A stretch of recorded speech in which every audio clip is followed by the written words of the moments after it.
Merci d'avoir cliqué sur ce titre un peu putaclic. Mettez le pouce bleu. Vous, ne partez pas, je vous explique vraiment comment j'ai fini sur le tournage du clip d'Yvick qui est sorti aujourd'hui, Miami Heat. Est-ce qu'ils vont entendre les bruits de mon tabouret ? Tout a commencé il y a fort longtemps, un temps avant que la PS5 soit annoncée. The Last Dance, le documentaire, n'était pas encore sorti et quand on pouvait encore faire ça. Non, en vrai, est-ce que je suis le seul à qui ça manque de ouf un bon check avec quelqu'un ? Donc ouais, c'était avant le Covid-19. Ce jour-là, je reçois un message de Briscoe Basket Freestyle. Hey yo mon Bouxami, ça dit quoi frérot? Demain ça va taper des gros tomards à la piscine, t'es chaud, tu viens quoi? Ça va être une vidéo de malade poteau. Du coup, je lui dis que j'y pense. Le lendemain, je me retrouve en voiture à aller à Savigny-le-Temple, à la piscine de chez Briscoe pour faire des dunks dans la piscine, ce qui a fait une vidéo de ouf. Allez la voir si vous voulez voir ça. En vrai, pour 1 heure de route, je me fais laver au premier tour. C'est pas optimal pour moi cette vidéo. Financièrement, c'était pas un bon choix. Mais le tournage en soi était plutôt cool et c'est au retour qu'il s'est passé quelque chose. Valentin, que vous connaissez plus sous le nom de Oupsidia, m'a proposé un plan novateur, que dis-je, précurseur, que dis-je, avant-gardiste. Il m'a proposé quelque chose qu'on n'a jamais fait. Il me dit, est-ce que tu veux qu'on joue à NBA 2K et qu'on mange une pizza ? Jamais, on n'a jamais fait ça. C'est un pionnier, je vous jure, il a inventé un truc. Et cette fois-ci, histoire de renvoyer l'invitation vers Brice, je lui ai dit de venir. À ça, il me répond... Yo mon boug, j'ai 2-3 trucs à faire là avant, mais vas-y, y a moyen, c'est possible. Par contre, juste demain, j'ai un tournage à Paris, genre grave tôt, t'as capté.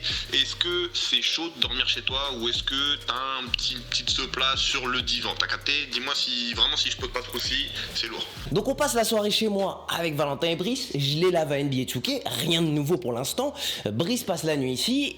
Et donc, sur le coup d'1 heure du matin, Brice m'annonce quelque chose, c'était pas prévu. Il me dit qu'il se réveille à 5 heures du matin, qu'il a besoin de sortir à 5h15 du matin de l'appart, parce que le tournage est très tôt.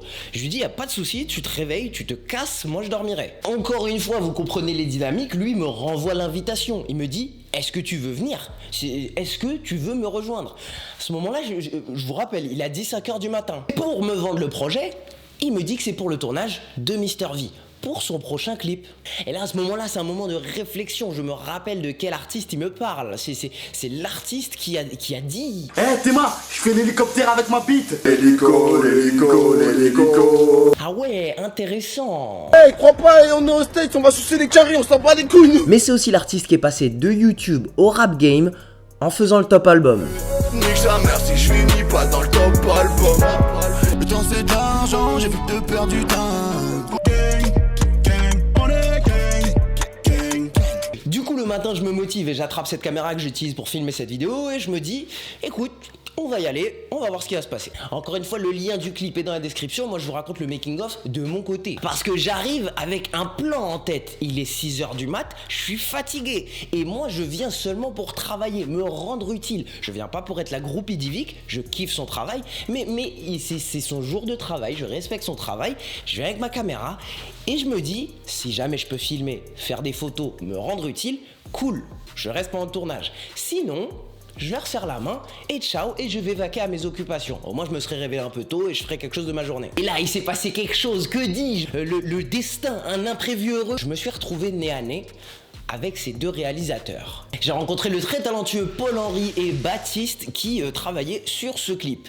Et il s'est passé quelque chose, vous pouvez pas le comprendre si vous n'êtes pas dans le monde des caméras, mais voyant mon matos et voyant leur matos, on s'est rendu compte qu'on a exactement à l'accessoire près le même matériel sur nos caméras. C'est comme en gros, tu vas sur le terrain et un mec a les mêmes sneakers, le même arm sleeve, le même headband que toi, exactement la même chose. Il y a une connexion, tu comprends. C'est comme quand tu croises un mec dans la rue, il porte la même veste que toi. C'est comme si tu croises un mec dans la rue et t'apprends que ton ex c'est devenu sa meuf. Non, ça s'applique pas ? Ah moi je le check, je lui dis bonne chance et tout, non? À ce moment-là, je vous explique comment ça se passe dans la tête d'un réalisateur, dans la tête de quelqu'un qui fait du contenu. Je sors mon téléphone et je regarde leur compte Insta. pour voir ce que ces deux personnes, Paul-Henri et Baptiste, valent. C'est simple, hein, c'est normal. Comme quand tu vas au terrain de basket et tu joues avec des personnes inconnues, tu regardes un peu si tu dois porter l'équipe ou si alors t'es le joueur qui va te mettre sur le côté.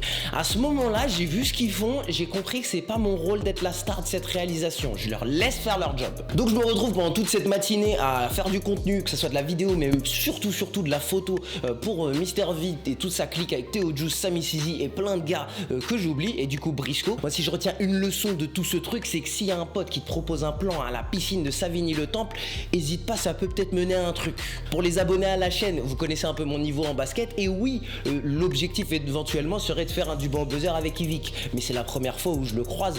Tu demandes pas un premier date à une nana quand t'as pas sécurisé son numéro de téléphone, tu me comprends. Mais du coup, n'hésitez pas à aller dans le lien dans la description, il y a son clip, vous pouvez cliquer dessus et commenter, fais un Duban au buzzer avec la Frenchy Sports.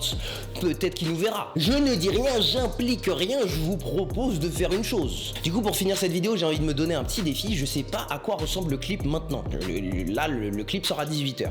Donc du coup, avec le peu d'images, le peu de vidéos que j'ai pu faire, parce que j'ai fait surtout des photos plutôt que des vidéos, j'ai envie de me dire, j'essaye de monter le clip, j'essaie de monter un petit 30 secondes, à ma sauce à moi. On va voir ce que ça a donné. J'essaye pas du tout de prendre le job de ces réalisateurs parce qu'ils sont à des années-lumière de mes capacités en animation, en transition, tout ça. Ça, c'est pas du tout. Moi, j'essaye de montrer ce que je pourrais faire avec les petites images que j'ai chopées. J'espère que vous avez kiffé. Pensez à mettre un pouce bleu, allez commenter sur le clip d'Yvick, fais un Duban au buzzer avec la Frenchy Sports. Et voilà, on se retrouve la semaine prochaine pour plus de NFL, plus de NBA. Et ce sera tout pour moi. Allez, ciao. En 2006, je voulais jouer pour les Miami Heat. En 2008, on me dit laisse tomber la NBA petit. En 2010, j'encaissais mon premier chèque. Depuis je connais pas l'échec. J'aurais pu jouer pour les Nets, mais j'ai percé sur le net. J'ai pas le nez dans la coke, j'ai 2 pochons dans la poche. Tu veux pas qu'on rentre dans l'appart?